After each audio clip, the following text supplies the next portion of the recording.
बिस्मिल्लाहिर्रहमानिर्रहीम। अस्सलाम वालेकुम। काश्तकार भाई, अक्सर सवाल किया जाता है कि गंदम की जो काश्त है वो खुश्क तरीके से ही क्यों।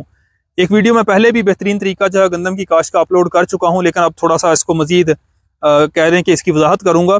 पहली बात तो यह है कि बचत, उसमें खाद की बचत है, बीज की बचत है, क्योंकि हमें खाद बीज ज़्यादा ज़मीन की गहराई में नहीं देना पड़ता।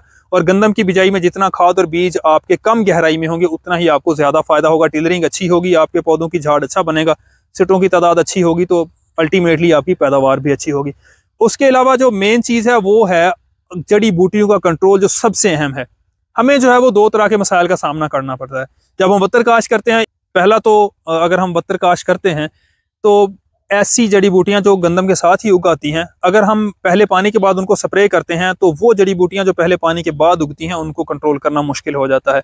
अगर हम पहले पानी के बाद उगने वाली जड़ी बूटियों को थोड़ा बड़ा होने का इंतजार करते हैं तो जो पहली उगी हुई जड़ी बूटियां हैं वो अपने 3-4 पत्तों से ऊपर वाली स्टेज में आ जाती हैं।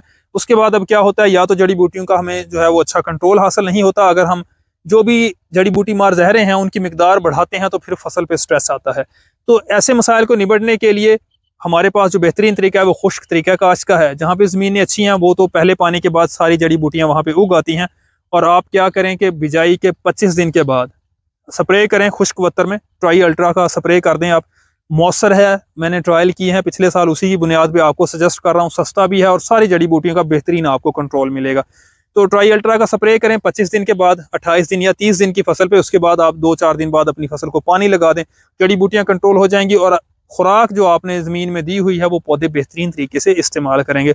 दूसरा जो हमें मसला आता है वो ये है कि मौसमी हालात। आपने देखा होगा अभी भी जो है वो बादल चल रहे हैं, फॉग की कंडीशन है। तो जड़ी बूटी मार जहरों की ये खासियत है कि जब तक सनलाइट यानी कि धूप नहीं पड़ती, सूरज की रोशनी नहीं होती, तो ये सही तरीके से अपना असर नहीं कर पाती। तो ऐसे में क्या होता है, फिर जैसी झड़ी या बारिश का मौसम शुरू होता है सर्दियों में, तो वो बड़े लंबे अरसे तक जो है वो चलता रहता है, हफ्ता हफ्ता गुजर जाता है। तो ऐसे में कभी बत्तर नहीं आ रहा, कभी जो है सूरज की रोशनी प्रॉपर नहीं पड़ रही, धुंध पड़ रही है। तो ऐसी सूरत हाल से निपटने का बेहतर हल यही है, जो पहले तो आपने जितना भी अगर बिजाई की है, अगर आपने बत्तर सोइंग कर ली है तो ठीक है। मेरा ये मशवरा है कि अब जो बेहतरीन मौसम चल रहा है गंदम की काश्त का, तो कोशिश करें इससे अगली जितनी भी आपकी बिजाइयाँ हैं वो खुश्क तरीके से करें, ताकि ना सिर्फ आपको खाद बीज की बचत हो, आपकी फसल का झाड़ अच्छा बनेगा, उगाव जल्दी होगा, एक जैसा उगाव होगा।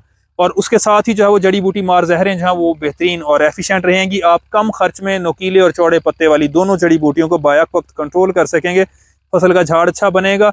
उसके बाद जितनी भी आप खाद देते हैं, आप खुराक के अज्जा देते हैं, वो गंदम के इस्तेमाल में आएंगे, जो कि अल्टीमेट पैदावार में इजाफे का बायस बनेंगे। तो जड़ी बूटियों के कंट्रोल के हवाले से, गंदम की मैनेजमेंट के हवाले से अगर आपका कोई क्वेश्चन हो, आप कमेंट बॉक्स में, डायरेक्ट व्हाट्सएप या इस वीडियो की डिस्क्रिप्शन में हमारा व्हाट्सएप ग्रुप का लिंक है, आप हमें व्हाट्सएप ग्रुप में ज्वाइन कर सकते हैं।